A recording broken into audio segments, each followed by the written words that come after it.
December 16th, Påskafyll. As bad as things had been, they were only about to get worse. I returned early that first morning to find all my pans, even the new ones I'd bought yesterday, my leftovers, my spoons, and my ladles missing. Just gone. I looked around, but they were nowhere to be found.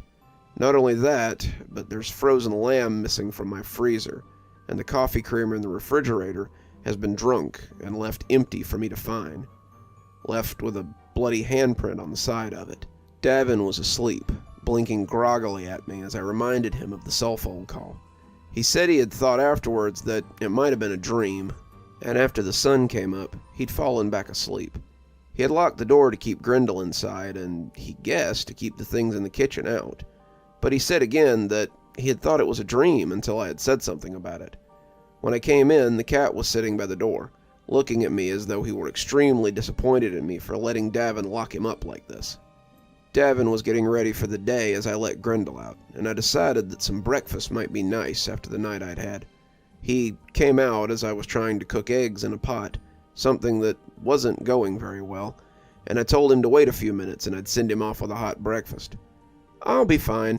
I'll get something from the house before we get started. Ulf said he wanted me there bright and early to mend some fences in the east field." I had added grits to the eggs, both cooking a little better with the addition of water, when he came back inside looking unhappy. "Ulf told me to take the day off," he said. He sounded like he might be about to cry. "Any particular reason?" I asked, adding more eggs to the grits. "He said it would be better if I wasn't seen for a few days. Did you do something last night? Something that made everyone mad?"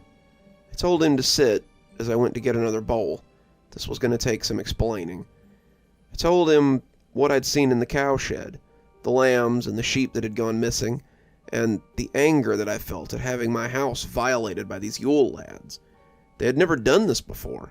Most years their pranks went unnoticed, and their gifts were something that I could have attributed to Ulf or Arnar, both men liking their holiday traditions.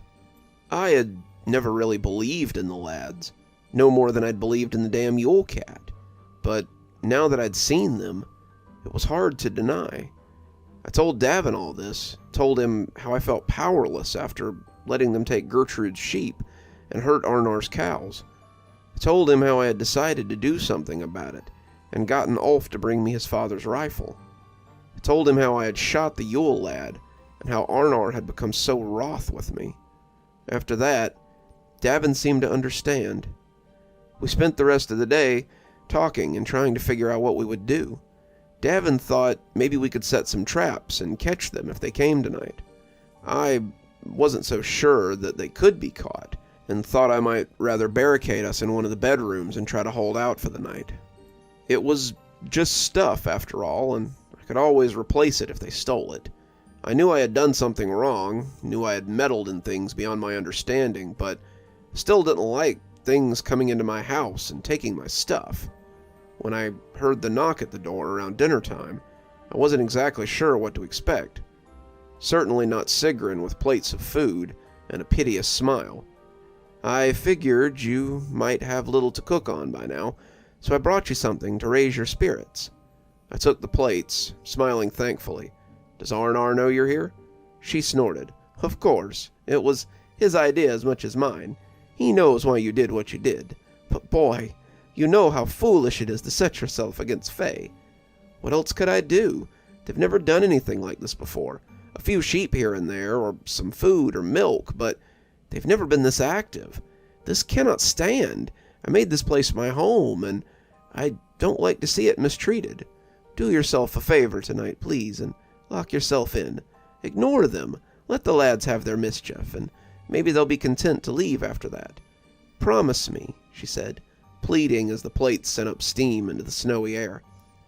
I wanted to deny her, but I just couldn't bring myself to do that to my adopted mother. "I will. Davin and I both," I promised, and she said goodnight so we could enjoy our hot meals. I came in to find Davin setting up little traps, Grendel looking on with curiosity.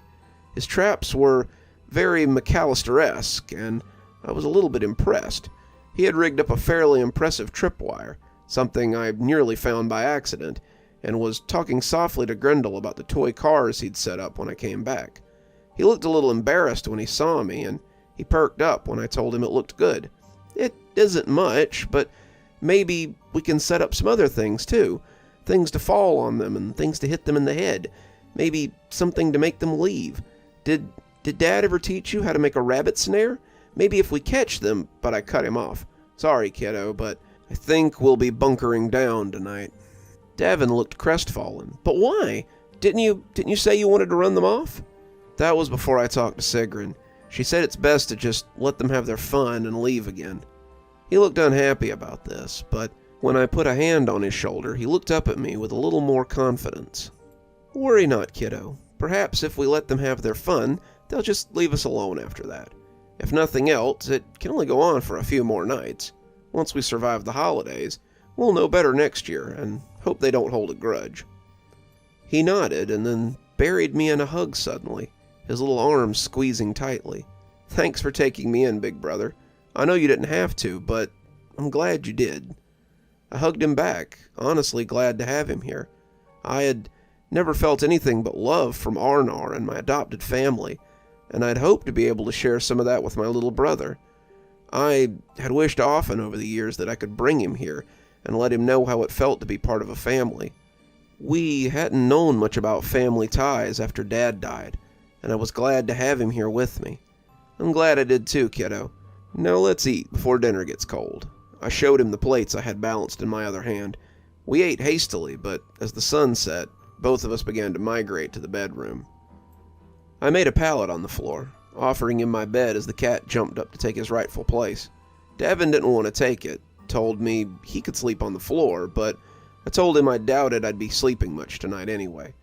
Davin took the bed, cuddling down beneath my heavy blankets, and I was unsurprised to hear him snoring a few minutes later. Grendel lay amongst him, taking up a protective position as he stood guard with me. I lay on the floor, playing on my phone as I tried to keep my eyes from shutting.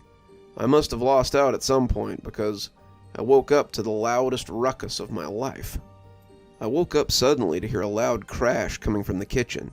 It sounded like an army of Viking warriors were ransacking my pantry, and Grendel was yowling and butting his head against the door. Davin rolled over, mumbling sleepily before snoring again. The boy could sleep through a bomb, and Grendel must have been loud indeed if he woke him up last night. I edged over to the door as I prepared to peek out, wanting to see what was happening out there, but I hadn't considered the implications until it was too late. The second the door opened more than a crack, Grendel was out and charging for the kitchen. I saw his midnight black coat go loping over the lumpy couch that separated my view from the kitchen, and I hissed at him to come back. I looked back at Davin to make sure he was still asleep, and stepped out into the hallway to try to catch him. Davin, not to mention Sigrun, would be upset if the cat came to harm. And 5-on-1 was quite a lot, even for Grendel. I walked slowly up the hall, listening to the bangs and chuckles from the kitchen as they took what was left. They weren't being particularly gentle as they rooted, but it all came to an end as a loud, angry yowl quieted them. They screamed in a high chipmunky way, and I heard pans rattle and feet slap as they took flight. Grendel chased them out, a hissing, yowling ball of fury, as something cursed and hooted over the sounds of an angry cat. I saw them pass, 5 lumpy somethings that passed into the living room, and Grendel came bounding behind them. I moved to help him, not wanting them to gang up on him, but I wasn't quite fast enough. I came to the end of the hallway when I heard him hissing and swiping, the sounds of running boots as he gave chase, and then it all cut off a moment later. There was a loud yowl and a louder sound of something coming down hard. Then all was silent. I cried out then, calling for Grendel to come back, and that was when they became aware of me. I couldn't see much in that dark soup of the living room, but I could see their eyes as they turned to regard me. I could see 5 sets as they turned in my direction, and they were like animals caught in the flash of a camera. I lost my nerve as they started moving in my direction, and God forgive me, I ran. I got back to my room and closed the door, locking it a second before it began to rattle. I prayed that Grendel was okay, but I also hoped that if he was dead, it was quick. As it rattled, the little creatures hooted and howled on the other side, and I began to wonder if I would be next. Davin woke up as something like a battering ram hit the door. Whatever it was on the other side, it was heavy, and by the hollow booming, I thought it might be the one stealing my pots. They got bored pretty quick, but I didn't sleep for the rest of the night. I could hear the lads raining destruction down on my poor home, and as Davin shuddered against me, I assured him that everything would be okay. He was scared, and he wanted to go out and make sure Grendel was okay, but I kept a hold on him and told him the best we could do was hope for the best. I winced as something broke, the shattering glass muffled by the carpet, and was filled with equal parts impotence and rage. They left before dawn, and I felt safe enough to poke my head out to assess the damage. Davin begged me not to, his eyes swollen and heavy, but I needed to know. I wrapped my hand around the doorknob and stepped out into the chaos. Good evening, everyone. It's me, Dr. Plague. Thank you so much for joining me for tonight's story, and a very happy holidays on this, our 6th night of Yule Lads. Tonight's Yule Lad is Potuskfil, or Pot Scraper. Much like our 3rd lad, or Stubby as they call him, I like to think of this one as a kind of armored lad. Pot Scraper steals unwashed pots to lick them clean, and I like to think of maybe him instead of in a sweater or some overalls, maybe he's like made little holes in a pot so he's got like armor. At least that's my headcanon, I don't know. A few of these guys steal cookware and things, so I have to imagine they do something with them. But regardless of what they're wearing, it sounds as if OP's having quite a problem with these Yule lads. You'll have to tune in tomorrow night to find out if his problems get any better, or maybe much worse. Also to find out the fate of poor Grendel. If you're in the mood for a little bit more holiday spooky, might I suggest our holiday playlist of Yuletide scary stories. Tonight's recommendation is The Sweater.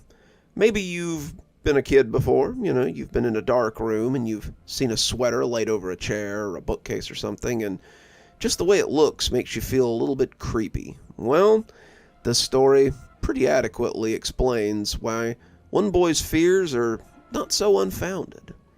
Regardless of what you're doing, trimming trees or buying gifts or maybe just planning your next blood sacrifice to the old gods, be sure to take my creepy tales along with you wherever you might go. Speaking of taking creepy tales, might I suggest buying a copy of my book, Fall Frights and Autumn Chills. You can find it on Amazon, there's a link below, and it's got 23 holiday stories to frighten you and keep you intrigued. If you were maybe thinking about getting old Dr. Plague a gift, keep in mind I do love socks, but you might consider the gift that keeps on giving and coming on down and joining me on Patreon. Maybe join my Ghostly Reader tier. That way, the next time I write a book, you get one signed on your doorstep, as well as, getting your spooky a little early and having your name read out at the end of every TikTok and every YouTube video that I do. Speaking of my wonderful, awesome, beautiful patrons, let's go ahead and thank them. Thanks to Janet for being our Spooky Skeleton tier contributor, and thanks to Winter, Xaronan, Emily Coltsfoot, Martha, Marianne Schuler, Jennifer Damron, and Tyler Parker for being our Ghostly Reader tier contributors. Thanks, guys. We just couldn't do the show without you. And as always, thanks for stopping by. Dr. Plague, signing off. Have a wonderful evening and a spooky holiday season.